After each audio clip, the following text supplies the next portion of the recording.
Since the Supreme Court overturned Roe v.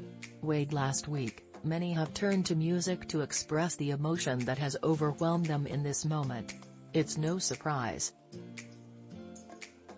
Musicians have long provided the soundtrack to these kinds of dramatic shifts, using their art form as a means of political expression. Some songs find new relevance, while others seem to have lyrics that speak for the mood of a generation. All Things Considered spoke with Columbia University professor Shauna Redmond and NPR music critic Ann Powers about how music in these times of change can reflect attitudes and speak to the perspectives of those living through them. This interview has been lightly edited for length and clarity.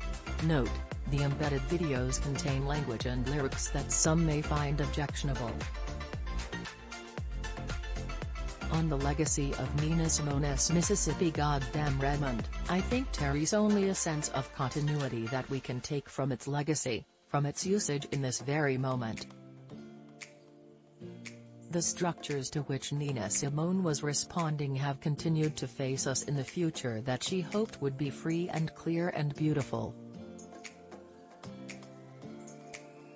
So the rage that she brought to the production of that song, the moment at which she said, "I'm either going to take up arms, I'm going to buy a gun, or I'm going to write this song," is precisely where so many people see themselves fitting in today.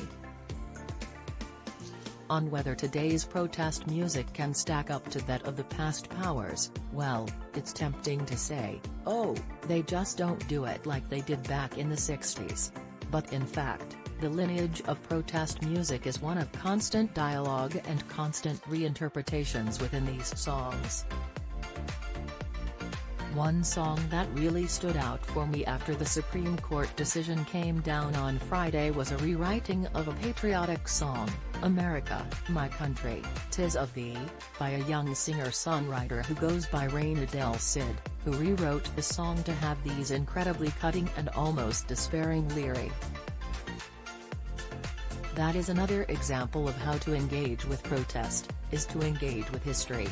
And musicians can do that so artfully by rewriting songs themselves.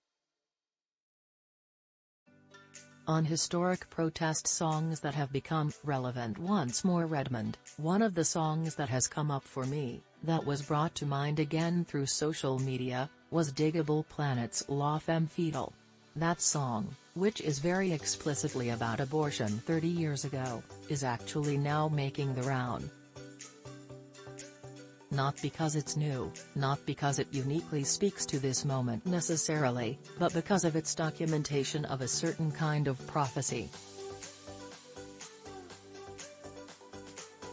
That Clarence Thomas is already represented in the song, that the stories they're telling about fascism and the ways in which this is not about your protection or safety, this is about control, all of those things are at the pitch point, the fever pitch point of discussions around this decision. This